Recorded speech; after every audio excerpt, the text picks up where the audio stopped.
ভাই এটা দিনের মতো পরিষ্কার। আমি 32 নম্বরে বুলডোজারের সামনে দাঁড়িয়ে ছি হাসিনা লজ্জায় বাঁচি না, আমি স্লোগান দিছি। আপনারা দেখেছেন আমি বরিশাল বিশ্ববিদ্যালয়ের সামনে স্লোগান দিছি। তারাই তো বলছে 32 নম্বর যারা পুরাইছে তাদের ঘর বাড়ি পুরাই দেওয়া হবে। দিনের মতো পরিষ্কার তাই হয়েছে। 32 পুরানোর প্রথম তাদের পুরানো হয়েছে কাফির বাড়ি। এটা এই সরকারের ব্যর্থতা। আমি চাই এই সরকারের হাতকে আরো শক্তিশালী করা হোক।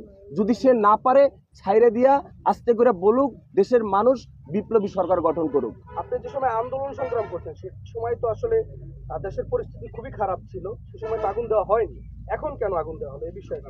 এটা তো সরকারের ব্যর্থতা। যারা পালাতক, যারা নিষিদ্ধ, তারা ক্ষমতায় তো আসতে পারে নাই। সেই অবস্থায় যদি দেশের মানুষের এভাবে, আমরা যারা ফ্রন্টে থেকে আন্দোলন করছি তাদেরকে, এবং গাজীপুরেও দেখবেন, এবং উপদেষ্টা নাহিদ ভাই, আসিফ ভাই, তাদের সচিবালয়েও তো আগুন দেওয়া হয়েছে।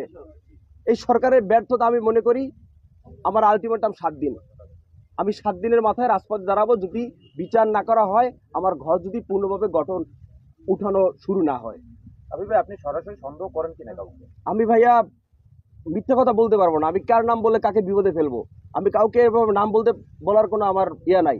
আমি এটা তো পরিষ্কার। আমি ধানমন্ডি 32-এর সময় উপস্থিত ছিলাম। আমি গিয়া জুলাই আগস্টে বরিশাল বিশ্ববিদ্যালয়ের সামনে ছিলাম। কারা আমার শত্রু এটা তো আপনারাও জানেন। কারা শত্রু এটা আপনারাও জানেন।